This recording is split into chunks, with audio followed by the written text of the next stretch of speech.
তাদের কসম খেয়ে বলেছিল যে আমি সত্য বলছি, তোরা আমার কথাটা মেনে নে, আমি সত্য কথা বলছি জানিস রে। আমি যদি একবার না বলতাম, দুই দিকের দুই উট আমার দুই বাজুটা টেনে ছেড়ে ফেলে দিত। আমি ভয়ে ভীতু হয়ে আতঙ্কিত হয়ে জীবন বাঁচানোর তাগিদে আমি মুহাম্মাদের কথাটার পরিপ্রেক্ষিতে না বলার সাহস আমার হয় নাই। আমি সঙ্গে সঙ্গে বাড়ির ভিতর থেকে 200 দিরহাম নিয়ে আমি মুহাম্মাদের হাতে দিয়ে দিয়েছি। একটু জোরে বলুন সুবহানাল্লাহ। ওই যুবক ছেলেরা বলছে, তাই এত বড় অলৌকিক, সত্যি উনি তো সত্যিকারেরই নবী, এত বড় অলৌকিক ক্ষমতা পৃথিবীর কারো কাছে আর আমরা দেখতে পাইনি।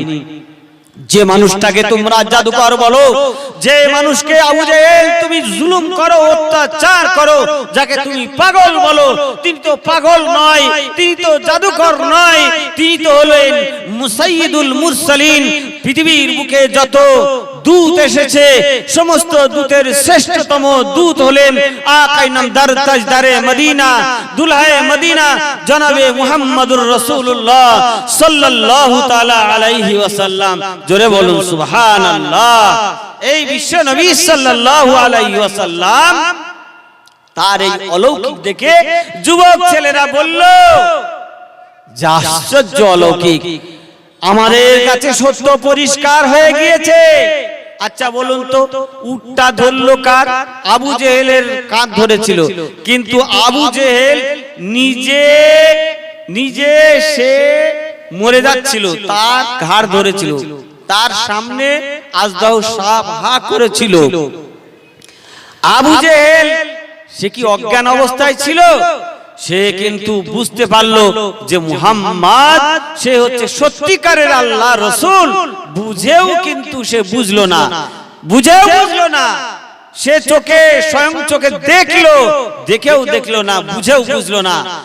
আর ওই যুবক ছেলেরা তারা কিন্তু এই অলৌকিক কথাটা, এই অলৌকিক ঘটনাটা আবু জেহেলের মুখে শুনে আর বিশ্ব নবীকে বলল, ও মুহাম্মাদুর রাসূলুল্লাহ, আমরা যত জীবনে অন্যায় করেছি আপনার কাছে আমরা করজোড়ে নিবেদন করছি, আপনার কাছে ক্ষমা প্রার্থনা করছি, দয়া করে আমাদের অন্যায়গুলোকে আপনি ক্ষমা করে দিন।